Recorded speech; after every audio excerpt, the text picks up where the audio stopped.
one of the good uses of a vector projection is actually to figure out how vectors in 3 dimensions interact with each of the axes, in particular the positive axes. If we go back to our idea of a 3-dimensional axis, we have x that comes towards us and y, those are the positives, and then we have z that goes up, right? And we thought about a vector. Let's go with an easy vector here, one that's just lying on the xy plane here. Well, that vector is making an angle with the y-axis there. It's making an angle with the x-axis there. And if we had it going up and towards us, it would make a, this is hard to see 3-dimensional, but it would make an angle with the z-axis like that. And sometimes it could be good to know those things so we can know where this line is going to meet something. And we can actually use vector projections to do that. It turns out, if we take this vector, and this is a nice vector because it starts at the origin, but remember any vector can be translated to the origin, we call that a position vector. But it turns out that for any position vector, OP, which is made up of these components, I can figure out the angle that it makes with each of the x, y, and the z axes, and the positive axes, because that's where the acute angle happens, by finding the size of the component divided by the magnitude of all the components.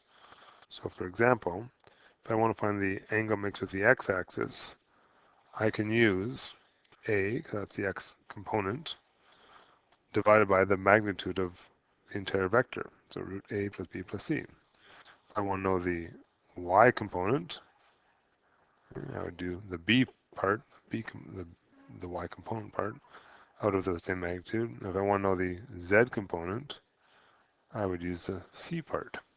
And again, this is the angle mixed with the positive axes. So just try one real quick here. We call these things direction angles. Okay? They're based on a direction vector. So I want to find the angle for the x-axis. I'm going to use my alpha symbol. And it's going to be 3 out of the square root of 3 squared plus 5 squared plus negative 2 squared. In other words, 3 out of the square root of 38. And that's what cos is. So if I want to do the actual, I'm going to take the inverse of whatever that comes out to.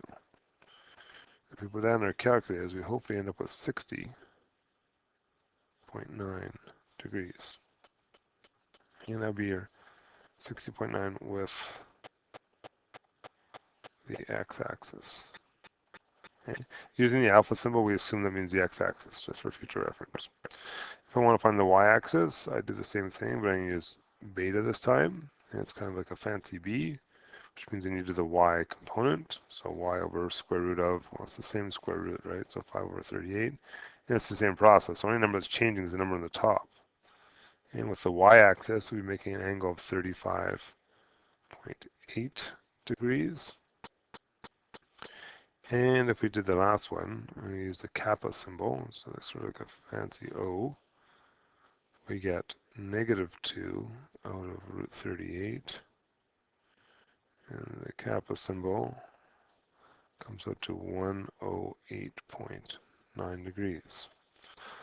And so remember, beta was with the y-axis, and kappa was with the z-axis.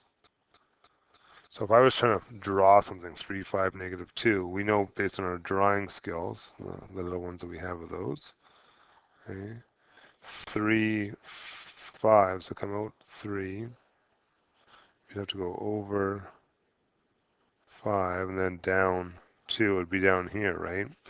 In terms of a vector, it's going to start at the origin and point here. Now it's hard to tell 3-dimensionally, but it's pointing out towards us and down below us, if you will. And it's made angles with the x-axis, the y-axis, and the z-axis. And we just calculate what those 3 angles were. Okay, that's the end of vector projections.